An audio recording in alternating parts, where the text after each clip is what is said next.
La saison 2 continue l'histoire de la série 3 ans après sa diffusion inaugurale, et un coup d'œil derrière le rideau rend le processus complexe de création encore plus intéressant. Bien le bonsoir, mesdames et messieurs. Nous sommes l'animation de la soirée. Bien que la saison 2 de Squid Game ait introduit de nombreux nouveaux personnages, le format de l'émission était assez similaire. Cependant, il existe également des différences notables. Par exemple, la fin de la saison 2 est bien plus un cliffhanger que la dernière fois, mais il y a une très bonne raison à cela. En bref, l'histoire de la saison 3 conclura la saga et a été mise en place dès le final de la saison 2. Diffusé pour la première fois en 2021, Squid Game est l'idée originale du scénariste, réalisateur, showrunner de la série, Dong-hyuk. La série est rapidement devenue une sensation du jour au lendemain auprès du public de sa Corée du Sud natale et d'autres pays du monde. Elle est devenue connue pour ses enjeux élevés, sa narration sanglante et son récit de style Battle Royale. Jusqu'à présent, les 2 saisons ont été dirigées par 456 alors qu'il s'aventure à travers une touche créative de l'histoire traditionnelle de la misère à la richesse. Les exigences de production de la série sont relativement simples par rapport à d'autres projets, mais certains facteurs créent des défis et des bizarreries. Dans une interview avec le créateur de Squid Game, il a révélé qu'il avait un calendrier incroyablement serré pour terminer les scripts de la 2e série d'épisodes de la série. Après avoir essayé de trouver un acheteur pour le scénario de la saison 1 pendant une décennie, le succès de la série a ensuite conduit Netflix à lui donner un délai de 6 mois seulement pour terminer une nouvelle saison. Cela est encore plus impressionnant si l'on considère qu'il a également dû écrire la 3e et dernière saison de Squid Game au cours de cette même période.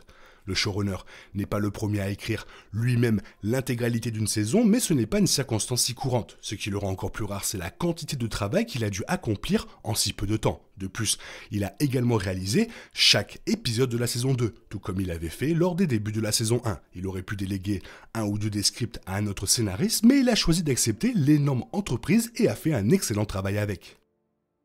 Connu principalement sous le nom de Recruteur, le mystérieux personnage de Squid Game n'est apparu que dans 4 épisodes. Avec sa mort choquante dans une partie de roulette russe au début des événements de la saison 2, il semble peu probable que l'acteur puisse un jour reprendre son rôle mystérieux. Parce que l'on sait si peu de choses sur le recruteur, un nuage de malaise le suit partout. Mais la performance brillamment calme de l'acteur en tant que recruteur maléfique des jeux est ce qui rend vraiment le personnage incroyable. Étonnamment, Kong-woo n'avait jamais joué de méchant avant Squid Game. Agissant depuis 2001, l'acteur s'est abstenu de représenter des antagonistes tout au long de sa carrière jusqu'à 20 ans plus tard, lorsqu'il a été choisi pour la saison 1 de Squid Game. Cela a du sens car, du moins en apparence, il ne semble pas être le meilleur pour jouer un méchant traditionnel. Cela étant dit, le recruteur est un type de méchant très différent et avec cet acteur dans le rôle, il est désormais impossible d'imaginer un autre acteur qui aurait pu faire le même travail.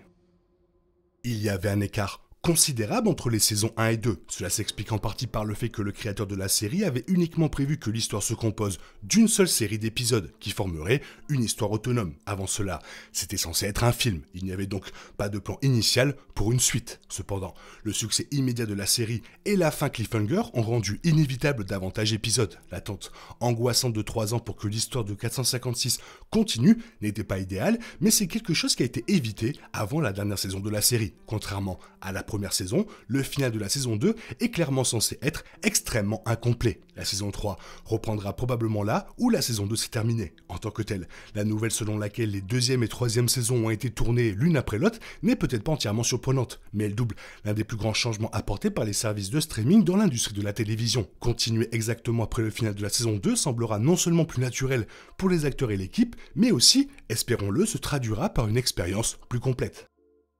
L'utilisation dominante de la main est très rarement prise en compte lorsqu'il s'agit de la conception des personnages ou de la personne qui jouera certains rôles. Tout comme la couleur des yeux ou de la taille, les caractéristiques de certains acteurs s'appliquent souvent, par défaut, également aux personnages qu'ils incarnent. Cette règle générale rend le portrait de l'organisateur particulièrement intéressant, car bien que l'acteur soit droitier, il doit ajuster sa performance au fait que l'homme qu'il incarne est gaucher. L'utilisation d'une main dominante est une chose incroyablement instinctive et il faut beaucoup de pratique et de concentration pour maintenir l'illusion que votre main la plus faible est celle qui prend automatiquement les commandes. Bien sûr, l'acteur a l'avantage d'être sur un plateau de télévision et il est également probable que des personnes soient présentes pour s'assurer qu'il est cohérent avec la main qu'il utilise dans son personnage. Il s'agit néanmoins d'un obstacle qui nécessite une surveillance constante à des fins de construction de monde.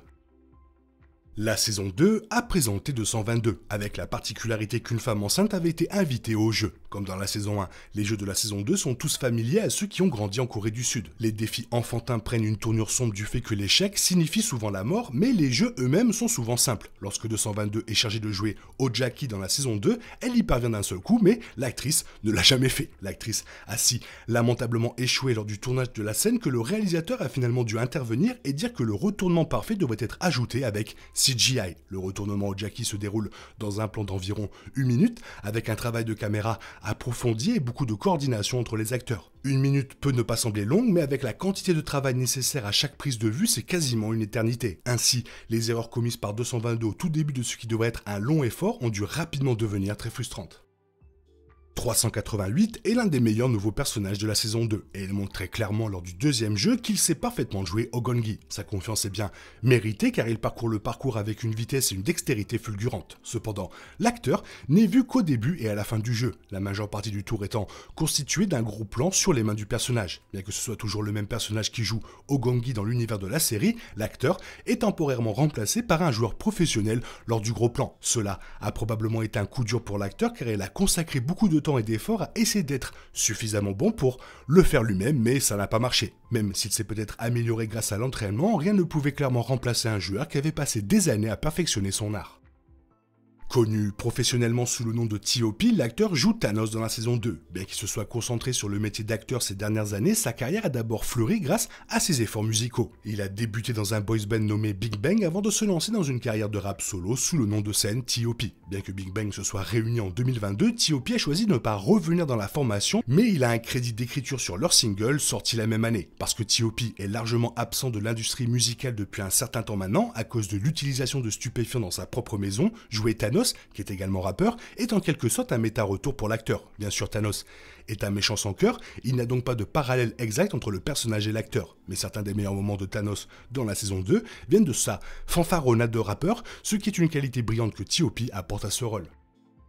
Chaque fois qu'il y a un décor avec beaucoup de pièces mobiles, les tendances modernes exigent qu'au moins une partie de l'espace soit travaillée avec le CGI. De l'aveu même des acteurs, même certains des décors relativement simples comme 1, 2, 3 soleils se sont déroulés dans des espaces de représentation nécessitant l'utilisation de CGI. Fait intéressant, l'introduction du petit manège comme l'un des nouveaux jeux de la saison 2 a également introduit un nouvel environnement, mais il a été construit à partir de zéro sans se tourner vers le CGI. L'ensemble Petit Manège est l'un des plus ambitieux de la série, ce qui rend le fait qu'il ait été assemblé à grande échelle dans son intégralité le rend particulièrement impressionnant. C'est l'un des jeux les plus tendus et immersifs de l'histoire de Squid Game, et cela est dû en grande partie non seulement à ses règles frénétiques et à ses habituels enjeux élevés, mais aussi à tous les effets pratiques qui lui offrent quelque chose de vraiment authentique. Bien sûr, il n'y a rien de mal à utiliser le CGI, mais on peut souvent en trop s'y fier.